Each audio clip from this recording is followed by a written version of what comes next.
अस्सलाम वालेकुम everyone, welcome to my vlog. उम्मीद है आप सब खैरियत से होंगे। तो आज के व्लॉग में आप देख रहे हैं हम हैं देहरान इंटरनेशनल एयरपोर्ट पे और हम जा रहे हैं उम्रा करने। तो हमने बहुत सारे उम्रा करे हैं सऊदीया में रहते हुए, लेकिन ये पहली बार हुआ है कि हम बाय एयर गए उम्रा करने, वरना हम बाय रोड ही जाते थे।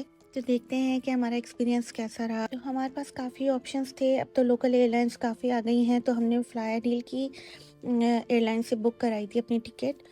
और अब आपको एयरलाइंस जो है ऑप्शन देती हैं कि आप बोर्डिंग जो है पहले से ऑनलाइन कर लें, तो आपको लाइन में नहीं लगना पड़ता। तो हमने भी यही किया था, बस डायरेक्ट हम गेट के पास गए और बस जब बोर्डिंग हुई तो हम प्लेन में बैठ गए। बहुत इजी प्रोसेस था और जस्ट हमारे पास एक एक बैग था हमारे साथ। हम 3 लोग हैं और हमारा ट्रिप भी 3 दिन का है, तो बस एक एक बैग इनफ था। एक दिन हमारा मक्का में और 2 दिन हमारा जो है मदीना में रुकने का प्लान था। बाय एयर गए थे तो कार तो हमारे पास होनी नहीं थी, तो हर चीज़ प्री प्लान करनी ज़रूरी थी।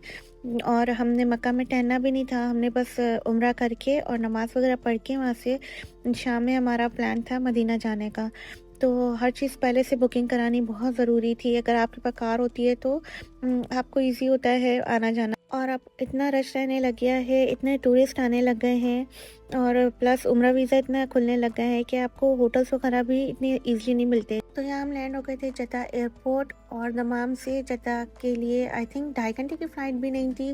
बट ये वाली जो फ़्लाइट थी, इसका प्लेन इतना छोटा था, बहुत कंजस्टेड थी और ये 2.5 घंटे भी बहुत ज़्यादा पता चल रहे थे, बिल्कुल भी लेग स्पेस नहीं थी सीट्स के बीच में। तो बस ठीक है, ऑफ़र में मिली थी तो हम लोग अल्हम्दुलिल्लाह खैरियत से पहुंच गए थे। ये जद्दा एयरपोर्ट हम पहली बार हमने देखा। इससे पहले उम्रा 2 साल पहले किया था, वो भी बाय रोड ही हमने किया था।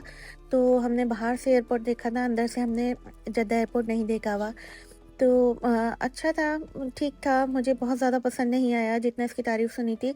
तो यहाँ की जो मेन अट्रैक्शन है जिसकी वजह से ये फेमस है, वो है ये biggest aquarium in the airport. मतलब ये एयरपोर्ट में इतना बड़ा एक्वेरियम कहीं भी नहीं है पूरे वर्ल्ड में।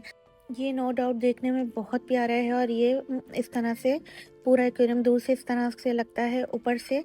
और मैं अभी इसके नीचे जाके भी वीडियो बनाती हूँ, तो ये देखें, ये नीचे से ये इस तरह से लगता है। तो ये आप ऊपर वाली फ्लोर से भी देख सकते हैं और जब आप नीचे आ जाते हैं तो आप नीचे से भी देख सकते हैं। तो इसमें काफ़ी ज़्यादा अच्छी फिशेस डाली हुई हैं इन लोगों ने और काफ़ी शार्क्स भी हैं, स्टिंग रेज हैं। एनीवेज, तो अब हमें जाना था मक्का, तो ये नीचे थी सारी बसेस जाती हैं और यहाँ से ट्रेन स्टेशन की टिकट भी थी। तो हमने ये वाली बस बुक करी थी, ये वीआईपी बस थी और इसका टिकट था 30 रियाल ईच पर्सन। तो ये बहुत रीज़नेबल थी और इस बस का एसी भी बहुत अच्छा चल रहा था और इसने हमें हरम से 2 किलोमीटर दूर उतारा था।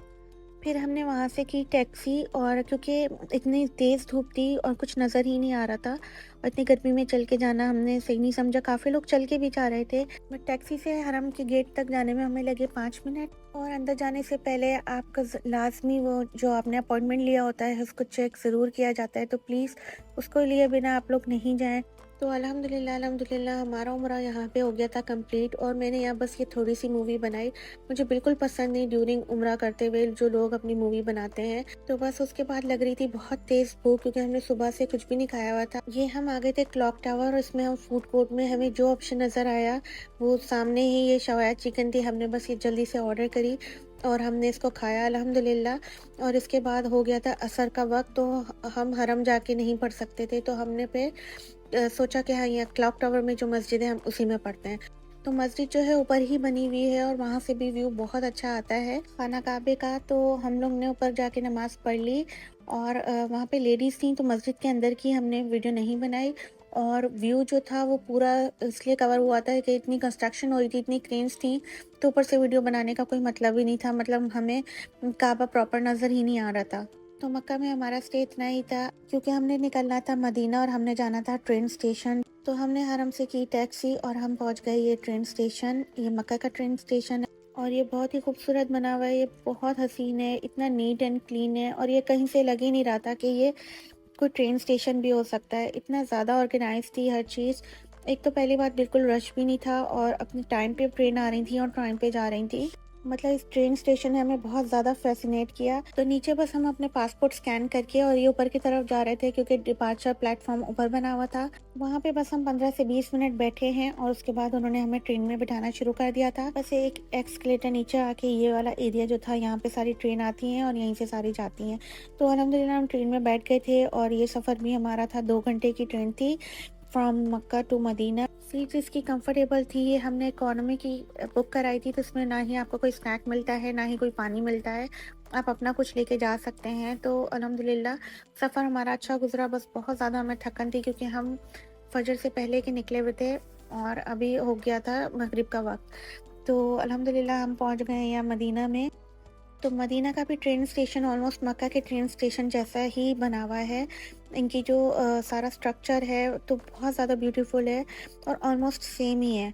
तो जैसे ही हम यहाँ एंटर हो रहे थे स्टेशन में, तो हमने देखा कि ये क्यूट सा रोबोट सबको ज़मज़म वाटर और डेट्स सर्व कर रहा था। लेकिन जैसे ही मैं करीब गई तो बस 1-2 बॉटल्स बची हुई थी जो कि किसी ने ले ली थी और डेट्स भी इसमें ख़त्म हो गए थे। एनीवेज़ ये बहुत क्यूट था तो मैंने इसकी मूवी बना ली थी। बस फिर हम थोड़ी देर यहाँ पे बैठे, हमने बुक की उबर और उबर को हमने बुला के हम वहाँ से गए अपने होटल जहाँ की हमने बुकिंग करा के रखी हुई थी। तो बस टैक्सी का वेट किया हमने। 15 टू 20 मिनट्स बाद हमारी टैक्सी आ गई थी। उसके बाद हम लोग गए अपने होटल की तरफ। जैसे हम बाहर निकले थे, ये मदीना का नाना बहुत मशहूर है जो कि होता है मिंट। आप भी आए तो आप भी ज़रूर लेके जाइएगा यहाँ से। तो ये हमने अपने होटल में चेक इन कर लिया था। व्यू चेक करें आप, सुभान अल्लाह, हमारे विंडो से ये इतना करीब था, बिल्कुल ही सामने ये मस्जिद नबवी का व्यू, और देख के बहुत ही सुकून मिल रहा था। और पहली बार हमने इतनी करीब कोई होटल बुक करा था, तो बहुत एंजॉय किया। बस होटल वालों ने हमें बहुत तंग किया। booking.com पे हमने बुक कराया हुआ था, लेकिन जैसे हम पहुँचे इतने थके हुए थे और वो हमें रूम नहीं दे रहे थे। एनीवेज़ अल्हम्दुलिल्लाह अल्लाह ने काम आसान करा और हमें रूम मिल ही गया। एनीवेज़ रूम टूर बाद में कराऊंगी और बाकी डिटेल्स भी बाद में बताऊंगी होटल के बारे में। अभी हम जा रहे थे कुछ खाने के लिए क्योंकि हमें बहुत तेज़ भूख लग रही थी। बस हम फ्रेश हुए हैं 10 मिनट में और हम निकल गए हैं कुछ खाने के लिए। तो हम जा रहे थे अलबेग, जो मदीना का बहुत ज़्यादा पुराना और फेमस है। पहले हम आते थे तो हम यहीं से खाते थे, अब तो पूरे सऊदीया में हर जगह इसकी ब्रांचेस खुल गई हैं। तो हमने यहाँ से लिया अलबेग और अल्हम्दुलिल्लाह हमने अपने होटल जाके इसको एंजॉय किया। हमने इसको खाया और थोड़ी देर हमने रेस्ट करा। मुझे तो नींद ही नहीं आई, ऊपर से हमारे होटल का एसी भी काम नहीं कर रहा था इतनी गर्मी में। एनीवेज ये हम आ गए थे मस्जिद नबवी के सहन में। हमें अंदर जगह नहीं मिली थी नमाज के लिए क्योंकि जुमे का दिन भी हो गया था। और ये जो सामने होटल आपको नज़र आ रहा है, जो रेड रंग की लाइट थी, वो वाला होटल हमारा था। तो ये हमने फजर पढ़ी सहन में और उसके बाद ये सनराइज़ का व्यू आप देखें कितना हसीन है, कितना अच्छा स्काई का कलर हो रहा है इस वक्त। बस ये सामने वाला होटल हमारा है। उसके आगे ये देखिए, ये वाला जो कोई म्यूजियम बना हुआ है। काफ़ी लोग इधर जा रहे थे लेकिन हमारे पास इतना टाइम नहीं था कि हम इसको विजिट करते, तो हम इस वाले म्यूजियम में नहीं गए। बस ये इस वाले गेट से निकल के ही सामने हमारा होटल था, तो आने जाने में बिल्कुल बस 2 मिनट ही लग रहे थे। सिर्फ चलना वहाँ पड़ रहा था कि लेडीज़ के सारे गेट जो है ना वो ओपन नहीं हुए हुए थे। इतने लोग थे यहाँ पे माशाल्लाह से, लेकिन इतना कोई सुकून वाला माहौल था कि यहाँ से जाने का दिल नहीं कर रहा था। ये देखें, इस वक्त जो है सारी अम्ब्रेला इस वक्त बंद थी और इतना ब्यूटीफुल व्यू लग रहा था यहाँ पे, बहुत ही हसीन। एनीवेज तहज्जुद भी पढ़ी और अल्हम्दुलिल्लाह फजर की नमाज भी अदा करके फिर हम आ गए थे वापस अपने होटल। और ये होटल से देखिए सुबह के वक्त ऐसा व्यू लग रहा था। ये सब अभी भी सारी चहल पहल हो रही थी मस्जिद में, काफ़ी लोग जा चुके थे। अब मदीना की सराउंडिंग में सारी शॉप्स भी काफ़ी खुली हुई थी, खजूर की शॉप, खाने पीने की शॉप और सोविनियर्स की शॉप, मतलब कपड़ों की शॉप, मतलब हर चीज़ जो है 24 आवर मुझे ओपन ही नज़र आई। और हमारे होटल के नीचे भी सारी शॉप्स वगैरह ही थी और मुझे लग रही थी इस वक्त भूख, क्योंकि मुझे नहीं आई थी नींद। अब पूरी देखिए रोशनी हो चुकी है। तो मेरे पास सिर्फ पड़ा था ये चीज़ पफ और ये चॉकलेट पेल्ट, जिसको मैंने बहुत इंजॉय किया। ये वैसे भी मेरा फेवरेट है। उम्मीद है आपको ये व्लॉग अच्छा लगा होगा। पार्ट 2 के लिए प्लीज़ हमारे चैनल को सब्सक्राइब करें, लाइक करें और वीडियो को भी शेयर करिएगा, कमेंट ज़रूर करिएगा। टेक केयर एंड अल्लाह हाफिज़।